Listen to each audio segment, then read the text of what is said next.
নমস্কাৰ, মই মজিদ। বন্ধুসকল, পলকতে চাওক আজি 9টা গুৰুত্বপূৰ্ণ খবৰ। প্ৰথমটো খবৰ, গুগল পে, ফোনপে, পেটিএম ব্যৱহাৰকাৰীলৈ ভাল খবৰ। ইউপিআই ব্যৱহাৰত আৰোপ নহয় মাচুল। ইউপিআই ব্যৱহাৰকাৰীয়ে দিব নালাগে লেনদেন মাচুল। P2P লেনদেন বিনামূলীয়াকৈ অব্যাহত থাকিব। এই তথ্য সদৰি কৰিলে কেন্দ্ৰীয় বিত্ত মন্ত্ৰালয়ে। পৰৱৰ্তী খবৰ, ইৰাণৰ পিছত এইবাৰ আমেৰিকা আৰু চীনৰ মাজত যুদ্ধ হোৱাৰ সম্ভাৱনা। আমেৰিকাই প্ৰশান্ত মহাসাগৰত এই সন্দৰ্ভত নমাই দিছে অত্যাধুনিক 19খনকৈ ছাবমেৰিন। ইফালে চীনেও সাজু কৰি তুলিছে শক্তিশালী মিছাইল। 19খন ছাবমেৰিনেৰে চীনক ঘেৰি ধৰিব আমেৰিকাই। এইবাৰ চীনক ঘেৰি ধৰাৰ পৰিকল্পনা আমেৰিকা যুক্তৰাষ্ট্ৰৰ। পানীৰ তলৰে যুদ্ধ কৰাৰ ৰণকৌশল তৈয়াৰ কৰিছে ট্ৰাম্পে। প্ৰশান্ত মহাসাগৰত এতিয়া আৰম্ভ হ'ব পাৰে আমেৰিকা আৰু চীনৰ যুদ্ধ। সমুদ্ৰৰ তলত ইখনৰ পিছত সিখন আমেৰিকাৰ ছাবমেৰিন। প্ৰশান্ত মহাসাগৰত নমাই দিছে অত্যাধুনিক ছাবমেৰিন। ইফালে চীনেও দূৰলৈ নিক্ষেপ কৰিব পৰা মিছাইল সাজু কৰি ৰাখিছে। ৰাডাৰ আৰু এয়াৰ ডিফেন্স ছিষ্টেম সাজু কৰিছে চীনে। চীনৰ নিচেই কাষলৈ আহিব খোজা যুদ্ধ জাহাজক বাধা দিয়াৰ বাবেই চীনৰ এই ব্যৱস্থা। দীৰ্ঘদিন ধৰি সমুদ্ৰৰ তলত থাকিব পৰা শক্তিশালী ছাবমেৰিন নমাই দিছে আমেৰিকা যুক্তৰাষ্ট্ৰই।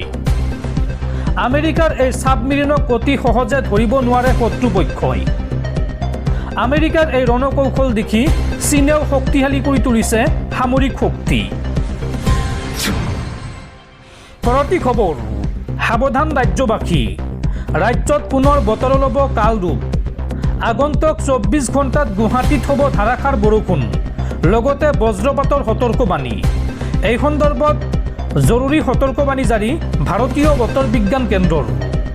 গুৱাহাটী মহানগৰীৰ বেছিভাগ অঞ্চলতে আগন্তুক 24 ঘণ্টাত মুষলধাৰ বৰষুণৰ সম্ভাৱনা। অত্যন্ত প্ৰয়োজন নাথাকিলে এই সময়ছোৱাত ঘৰৰ পৰা নোলাব। দৰ্শকসকল, আৰু বহুতো গুৰুত্বপূৰ্ণ খবৰ আছে। তাৰ আগতে আপোনাক জনাওঁ যে যদি আপুনি এতিয়ালৈকে এইটো ভিডিঅ'ত লাইক কৰা নাই তেন্তে এতিয়াই ভিডিঅ'টোত লাইক কৰি দিয়ক। আৰু এনেকুৱা ধৰণৰ ভিডিঅ'সমূহ নিতৌ চাবলৈ চেনেলটো ছাবস্ক্ৰাইব কৰি কাষত থকা বেল আইকনটো প্ৰেছ কৰি ৰাখক। পৰৱৰ্তী খবৰ, অৰুণোদয় আঁচনিৰ লাখ লাখ হিতাধিকাৰীলৈ জৰুৰী খবৰ। অৰুণোদয় আঁচনিৰ হিতাধিকাৰীসকলে বেংক একাউণ্টৰ লগত আধাৰ কাৰ্ড লিংক কৰাটো বাধ্যতামূলক। আধাৰ চিডিং হোৱাৰ পিছতে সোমাব অৰুণোদয় আঁচনিৰ ধন। আধাৰ চিডিং নথকাৰ বাবেই এইবাৰ ৰাজ্যৰ হাজাৰ হাজাৰ মহিলাৰ বেংক একাউণ্টত এতিয়াও সোমোৱা নাই অৰুণোদয় আঁচনিৰ ধন। আধাৰ চিডিং কৰিবলৈ আজিয়েই বেংকত যোগাযোগ কৰক। অৰুণোদয় আঁচনিৰ ধন লাভ নকৰাসকলৰ বাবে ডাঙৰ খবৰ। শীঘ্ৰেই ধন লাভ নকৰাসকলে আধাৰ লিংক কৰক বেংক একাউণ্টৰ লগত বা বেংক একাউণ্টৰ সৈতে। ধন লাভৰ বাবে আধাৰ চিডিং অথবা আধাৰ লিংক কৰাটো বাধ্যতামূলক। যদি আপুনি এতিয়ালৈকে অৰুণোদয় আঁচনিৰ ধন পোৱা নাই তেন্তে আজিয়েই বেংকত গৈ আপুনি বেংক একাউণ্টৰ সৈতে আধাৰ কাৰ্ড লিংক কৰক। পৰৱৰ্তী খবৰ, মুছলমান হোৱাৰ বাবে IAS বিষয়াক পাকিস্তানী সজাব নেকি? এই সন্দৰ্ভত বিজেপিৰ বিধায়কক ধমক দিলে উচ্চ ন্যায়ালয়ে। IAS বিষয়াক ফৌজিয়া তৰান্নুমক লৈ মন্তব্য কৰি এতিয়া বিপদত পৰিছে বিজেপি নেতা N ৰবি কুমাৰ। ৰাজহুৱা স্থানত বক্তব্য দিয়াৰ পূৰ্বে সাৱধান হওক। কোনো ভাৰতীয় বিষয়াক কেৱল মুছলমান ধৰ্ম হোৱাৰ বাবেই পাকিস্তানী বুলি কোৱাটো আইন বিৰোধী আৰু ভিত্তিহীন। বিজেপি নেতাৰ মন্তব্যক লৈ এইবাৰ কঠোৰ হৈছে উচ্চ ন্যায়ালয়। বিজেপিৰ MLA N ৰবি কুমাৰৰ মন্তব্যক গৰিহণা কৰ্ণাটক উচ্চ ন্যায়ালয়ৰ। উল্লেখযোগ্য যে বিজেপিৰ বিধায়ক N ৰবি কুমাৰে IAS বিষয়া ফৌজিয়া তৰান্নুমক লৈ কৰিছিল আপত্তিজনক মন্তব্য, আৰু তাৰ পাছতে বিজেপি নেতাগৰাকীৰ এই মন্তব্যক লৈ অসন্তুষ্টি প্ৰকাশ কৰিছে কৰ্ণাটক উচ্চ ন্যায়ালয়ে। উচ্চ ন্যায়ালয়ে বিজেপি নেতাগৰাকীক ধমক দি কয় যে কেৱল মুছলমান ধৰ্ম হোৱাৰ বাবেই কোনো প্ৰশাসনিক বিষয়াক লৈ কোনেও এনেকুৱা মন্তব্য প্ৰদান কৰিব নোৱাৰে। এক প্ৰতিবেদন অনুসৰি ন্যায়াধীশ নাগ প্ৰসান্নাই বিজেপিৰ বিধায়ক N ৰবি কুমাৰক ধমক দি কয় যে ফৌজিয়া তৰান্নুম হৈছে কৰ্ণাটকৰ এগৰাকী IAS বিষয়া। গতিকে মুছলমান হোৱাৰ বাবেই তেওঁক পাকিস্তানৰ সৈতে গোপন সম্পৰ্ক থকা বুলি কৰা মন্তব্য সহ্য কৰিব নোৱাৰি। উল্লেখযোগ্য যে 2025 চনৰ মে মাহত এখন ৰাজনৈতিক সমাৱেশৰ সময়ত এন ৰবি কুমাৰে IAS বিষয়া ফৌজিয়া তৰান্নুমৰ বিৰুদ্ধে কংগ্ৰেছ দলৰ নিৰ্দেশ মৰ্মে কাম কৰাৰ অভিযোগ উত্থাপন কৰিছিল। লগতে IAS বিষয়াগৰাকীৰ পাকিস্তানৰ সৈতে সম্পৰ্ক থকাৰো অভিযোগ উত্থাপন কৰিছিল। আৰু তাৰ পাছতে ৰবি কুমাৰৰ এই মন্তব্যৰ বিৰুদ্ধে কঠোৰ হৈছে কৰ্ণাটক উচ্চ ন্যায়ালয়। গোচৰ প্ৰক্ৰিয়াৰ সময়ত ৰবি কুমাৰে এই বক্তব্যৰ বাবে ক্ষমা বিচৰা বুলি কোৱাৰ সময়তেই ন্যায়ালয়ৰ পুনৰ প্ৰশ্ন, ক্ষমা প্ৰাৰ্থনাই তেওঁ কৰা মন্তব্যটো নাইকিয়া কৰিব পাৰিব নেকি? কিহৰ ভিত্তিত এজন IAS বিষয়াক তেওঁ পাকিস্তানী বুলি টাৰ্গেট কৰিব পাৰে? এই মন্তব্য উচ্চ ন্যায়ালয়ৰ। পৰৱৰ্তী খবৰ, পিতৃহাৰা হ'ল বিশ্ববিখ্যাত ফুটবলাৰ লিঅনেল মেছি। লিঅনেল মেছিৰ পিতৃ জৰ্জ মেছিৰ দেশমহান। 7 আগষ্টত আৰ্জেণ্টিনাৰ ৰোজাৰিয়াৰ এখন ক্লিনিকত শেষ নিশ্বাস ত্যাগ কৰে 68 বছৰীয়া জৰ্জ মেছিয়ে। পৰৱৰ্তী খবৰ, উজনি অসমৰ বানাক্ৰান্তৰ কাষত চুকুৰালি।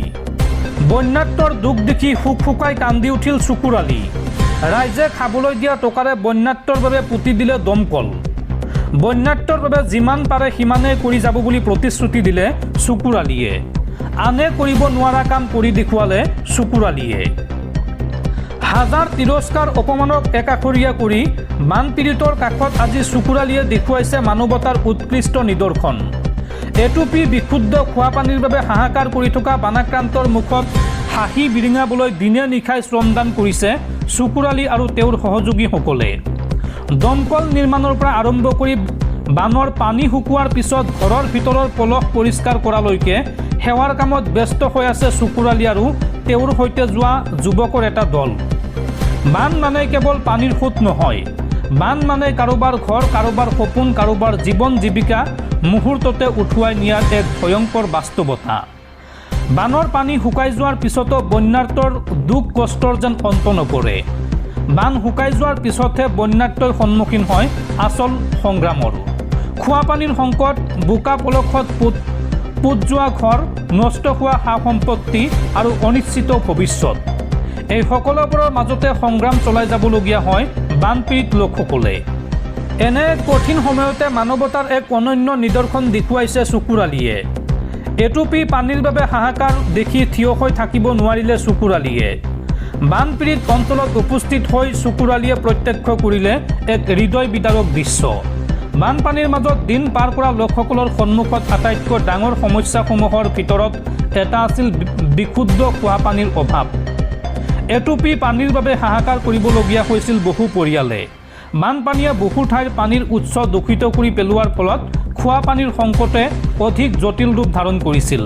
আৰু এই দৃশ্যসমূহ দেখি নিজকে ধৰি ৰাখিব নোৱাৰিলে চুকুৰালিয়ে।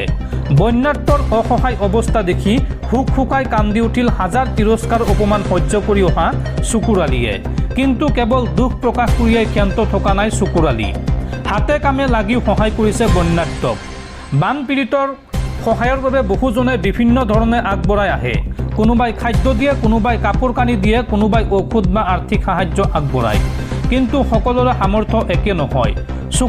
চুকুৰালিৰ হাতত হয়তো আৰ্থিক সাহায্য দিব পৰাকৈ ধন নাছিল, কিন্তু তেওঁৰ আছিল ইচ্ছাশক্তি, পৰিশ্ৰম আৰু মানসিকতা, আৰু মানুহৰ বাবে কিবা এটা কৰাৰ গভীৰ তাগিদা।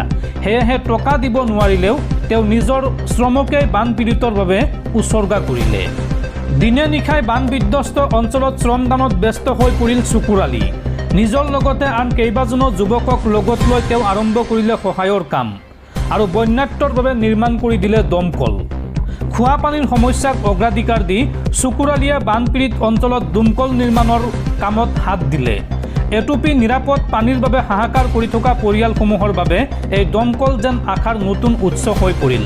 কোনো ডাঙৰ ঘোষণা বা প্ৰচাৰৰ পিছত নহয়, নিজৰ সামৰ্থ্য অনুসৰি প্ৰত্যক্ষভাৱে কাম কৰি দেখুৱালে চুকুৰালিয়ে। পৰৱৰ্তী খবৰ, পাকিস্তান আমাৰ শত্ৰু নহয়। ভাৰত আৰু পাকিস্তানৰ সংঘাতক লৈ এই বিস্ফোৰক মন্তব্য RSS প্ৰধান মোহন ভাগৱতৰ। ভাৰত আৰু চুবুৰীয়া দেশ পাকিস্তানৰ মাজত চলি থকা দশকজোৰা সংঘাতৰ মূল কাৰণ দুয়োখন দেশৰ সাধাৰণ জনতা নহয়, বৰঞ্চ ইয়াৰ আঁৰত আছে কেৱল ৰাজনীতি। এই ভাষ্য ৰাষ্ট্ৰীয় স্বয়ংসেৱক সংঘ চমুকৈ RSSৰ মুৰব্বী মোহন ভাগৱতৰ। এক অনুষ্ঠানত অংশগ্ৰহণ কৰি চুবুৰীয়া ৰাষ্ট্ৰসমূহৰ সৈতে থকা সম্পৰ্কক লৈ এক অতি গুৰুত্বপূৰ্ণ তথা কূটনৈতিক মন্তব্য আগবঢ়ায়, যিয়ে বৰ্তমান দেশৰ ৰাজনৈতিক মহলত তীব্ৰ চৰ্চা লাভ কৰিছে। মোহন ভাগৱতে স্পষ্টকৈ কয় যে পাকিস্তান বা চীনৰ সাধাৰণ নাগৰিকসকল ভাৰতৰ শত্ৰু নহয়। তেওঁলোকৰ সৈতে ভাৰতীয় সংস্কৃতিৰ এক গভীৰ ঐতিহাসিক সম্পৰ্ক আছে। RSS প্ৰধানগৰাকীৰ মতে পাকিস্তান বা চীনৰ সাধাৰণ নাগৰিকসকল আমাৰ শত্ৰু নহয়। তেওঁলোকৰ সৈতে আমাৰ বহু বছৰ ধৰি ঐতিহাসিক আৰু সাংস্কৃতিক যোগসূত্ৰ আছে।